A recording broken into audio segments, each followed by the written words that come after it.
jornalista, professor, bem-vindo. Ó, o senhor não nos vê, mas nós o vemos. E é sempre uma honra, sempre, vê-lo e falar com o senhor. Então, eu deixo o conclave de Brasília nas suas mãos. E obrigado por estar aqui conosco. Obrigado eu pelo convite. Então, pessoal, é o seguinte, o tempo é curto e vamos direto à pergunta central, a pergunta decisiva, que toda a mídia brasileira e praticamente toda a classe política tem evitado. A pergunta é a seguinte: em outubro de 2014, quantos eleitores brasileiros foram informados de que iriam votar esperando que se tratasse de uma eleição normal e depois os seus votos seriam apurados numa contagem secreta com máquinas previamente programadas para não ser auditáveis, tudo sob a direção de um homem do PT? Quantos foram informados? Resposta: nenhum. Todos foram votar esperando que eram eleições normais, com uma contagem transparente, acessível à fiscalização popular, e depois foram enganados, sabendo que apenas 23 pessoas haviam controlado a contagem e que a população inteira teria de aceitar esse resultado em confiança, como se essas 23 pessoas fossem santos ou anjos vindos do céu, cuja palavra é indubitável, cuja palavra não pode ser posta em dúvida. Ou seja, eu não estou dizendo que houve votos roubados. Mesmo que não houvesse um único voto roubado, este sistema, ele em si é uma fraude. É a fraude eleitoral mais cínica e monstruosa de todos os tempos.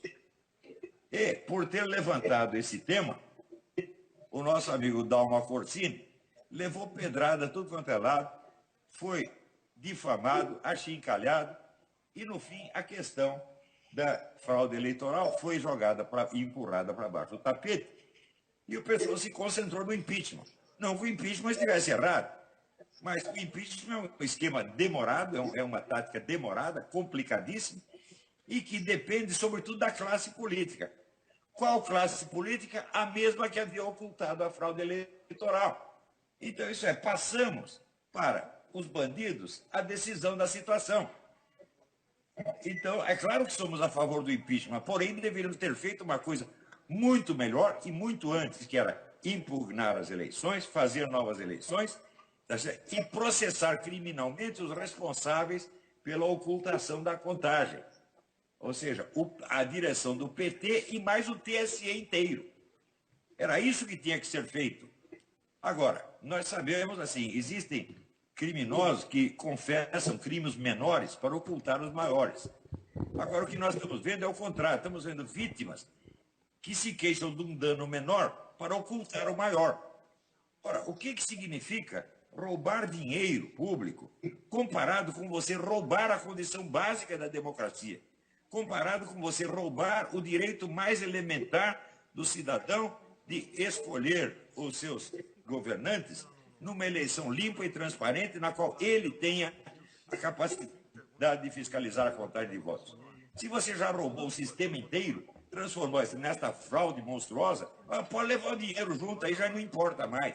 Porque você já levou tudo, levou o direito, a dignidade, a honra do povo brasileiro. Depois que você transformou a eleição numa empulhação, o dinheiro já não importa, o dinheiro não é o valor principal. Numa democracia, vamos dizer, a principal coisa é o respeito, quer dizer, ao eleitor, o respeito à decisão popular, tá certo? E o respeito aos direitos da população. Esses direitos foram 100% violados na eleição de 2014.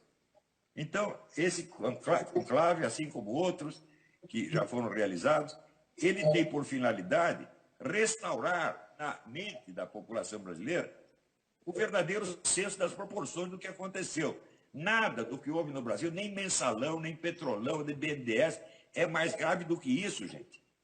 Quer dizer, vocês permitiram que uma tirania, uma ditadura se instalasse sob o nome de democracia, tá? E estão concordando, estão aceitando. Agora, isso aí, a classe política inteira, você vê, o próprio concorrente vencido, o senhor Aécio Neves, foi o primeiro a dizer, a dona aí foi eleita numa eleição democrática. Democrática com a pinóia, tá certo? Quer dizer, isso é uma mentira sólida e ele sabe que é, esse senhor Aécio Neves. O senhor sabe que é mentira? O senhor sabe que uma eleição com apuração secreta não é democrática em hipótese alguma. Uma eleição com apuração secreta não serve nem para eleger síndico de prédio. Né? Então, todos nós fomos submetidos a essa empulhação, todos nós fomos feitos de palhaços e está na hora de voltar e falar, não, impeachment não é suficiente, não. Tem que botar essa gente na cadeia, tem que botar o TSE inteiro na cadeia, porque fizeram a maior fraude eleitoral de todos os tempos e em todos os países. Então, esse conflávio tem uma missão fundamental, restaurar no Brasil a consciência do grande dano que sofreu. O dano financeiro é secundário.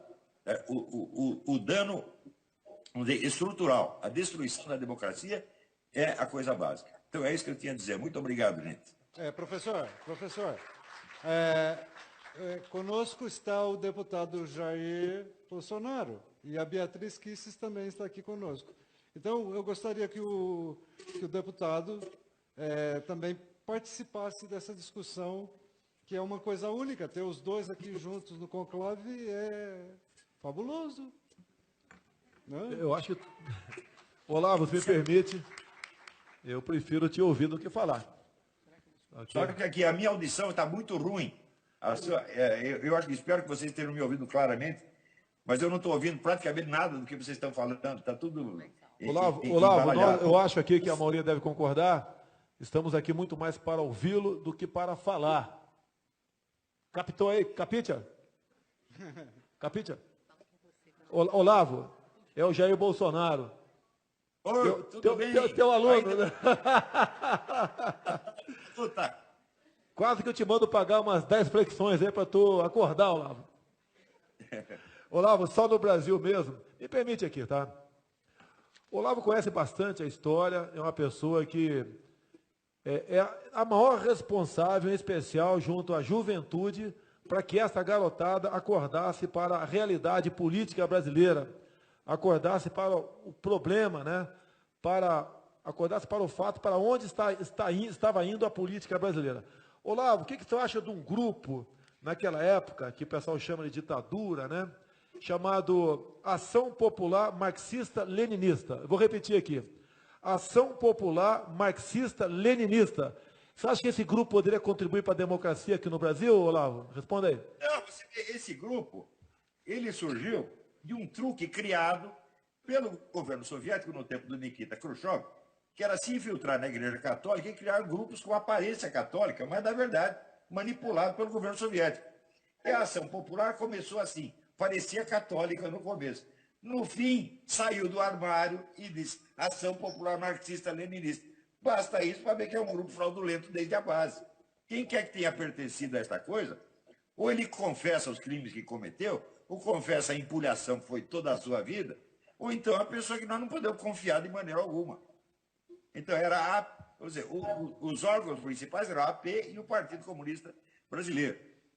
Tá certo? Esses que estavam por trás de todas as guerrilhas. O Partido Comunista Brasileiro ainda foi esperto, porque mandou uma parte ir para as guerrilhas e a outra parte ficar quietinho, fazendo a Revolução Cultural Gramsciana, que acabou ganhando a parada. Isso é, usaram o guerrilheiro como boi e pira e falaram, você vai lá morrer, você vira herói e nós tomamos o poder. E foi exatamente o que aconteceu. Foi um dos grupos mais violentos naquela época do período militar. Detalhe, a seccional Rio de Janeiro, olha, Olavo, agora presta atenção, Olavo. A seccional OAB Rio de Janeiro, ontem protocolou um pedido de cassação do meu mandato aqui no Conselho de Ética. O autor foi o advogado Felipe Santa Cruz Oliveira. Sabe quem foi o pai dele? Um dos integrantes da nossa querida Ação Popular Marxista-Leninista, que é tido como desaparecido político. Desaparecido político. Era o grupo mais violento ligado à KGB, e onde os frouxos eram simplesmente justiçados. E o pai dele desapareceu em 74, ele posa até hoje como um grande arauto da democracia, que agora resolveu procurar o Conselho de Ética da Câmara para cassar o meu mandato. Então, olha só, sempre usaram Passa a palavra para o Olavo depois, hein? Sempre usaram as armas da democracia para açoitá-la. Então você vê, olha, um advogado que cita uma sentença de responsabilidade civil como se fosse uma sentença de condenação penal, tinha que ser expulso da profissão. Quer dizer, olha, o coronel Ustra foi condenado como torturador. Não, senhor, nunca foi. Não é uma ação penal, é uma situação civil. Agora, o cara não sabe a diferença entre civil e criminal. E é advogado, e está lá na OAB. Tem que ser chutado da profissão. Se o pai dele fosse vitorioso naquela época, nós aqui agora estaremos cortando o cano agora. O pai não do Olavo, o pai do Felipe Santa Cruz aqui. Tá ok? Ele não apenas toma uma sentença civil como se fosse condenação penal, mas ainda estende essa condenação ao sujeito que não tem nada a ver com a história, que é o deputado Bolsonaro, que apenas falou umas palavras em defesa do acusado.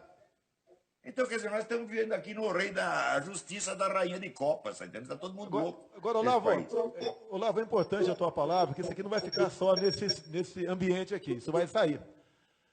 A esquerda é extremamente unida. Os caras estão roubando bilhões, matam companheiros por aí, como não matavam no passado. Temos aí Celso Danel, tantos outros, e estão unidos no seu propósito, o poder absoluto. No nosso meio, quando acontece qualquer coisa entre nós, eu já vi o Olavo falando sobre isso aí, mesmo sem qualquer prova, alguns do nosso pessoal já nos crucificam. Não querem saber a verdade, né? E já nos crucificam. Nós não podemos agir assim. Lógico, tem algum colega aqui, se cometer um crime ou algo de grave, ele tem que ser afastado do convívio, sem dúvida nenhuma. Agora, o caso do coronel Brilhante Ustra, ele não teve qualquer sentença transitado em julgado numa ação penal. E até a civil, Olavo, não chegou no final da linha, tanto é que ele não pagou nada, não chegou no final da linha. E o Globo de ontem, o Jornal Nacional de ontem, reconheceu já em parte que falou que não existia qualquer ação contra o coronel. Agora, no passado era o pessoal do coronel Ustra por lá de cá e o pessoal do pai do Felipe Santa Cruz, que devia ter vergonha do pai dele, né? E não se orgulhar, do outro lado. E daí, quem está em jogo isso aí? A nossa liberdade, a nossa democracia. E hoje estamos vendo aqui já esse cidadão aí, o Rui Falcão, que já chamam ele de Rui, um passarinho menor um pouquinho, né? Já juntando o que ele chama de exército STED na fronteira com a Venezuela. O que eles querem? Seria uma manobra dissuasória para desistirmos do impeachment? Ou ele já está se preparando para sair do Brasil e ir para a Venezuela, talvez? Se bem que lá agora, se levar a esposa, não vai ter como fazer cabelo, que não tem mais secador, é proibido usar secador de cabelo em casa, além do papel higiênico, tá certo? Secador de cabelo agora. Imagina o problema que ele vai ter com a esposa dele lá. Olha, eu conheço bem o Rui Falcão, é um sujeito que nunca pensou em outra coisa que não fosse comunismo, 24 horas por dia. É talvez o comunista mais fanático que eu já conheci na minha vida. Quando assume um cargo público, pode posar democrata, usar um pouco a ligar a democracia, mas eu conheço o cara, ele é um stalinista ferrenho, é um homem realmente perigoso. Tem até, vamos dizer, não posso lhe negar a virtude da coragem física que ele sempre demonstrou. Mas é um cara incapaz de pensar qualquer coisa fora dos cânones do marxismo-leninismo. Agora, o que esse pessoal está fazendo é o seguinte, eles estão substituindo cada vez mais, mas é a argumentação racional, a prova dos fatos, por uma exibição de falsa indignação. Quer dizer, uma excitação emocional que eles querem que contagie todo mundo para ninguém poder pensar. Por exemplo, nesse caso do Ustra, do que está provado contra o Ustra? Nada. Está provado que ele era diretor de uma entidade.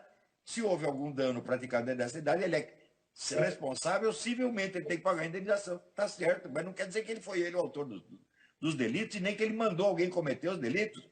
Ora, meu Deus do céu, responsabilidade civil é uma coisa, culpa penal é outra, completamente diferente. É uma coisa que o nego aprende no primeiro ano da faculdade de Direito e que este bosta não aprendeu até agora.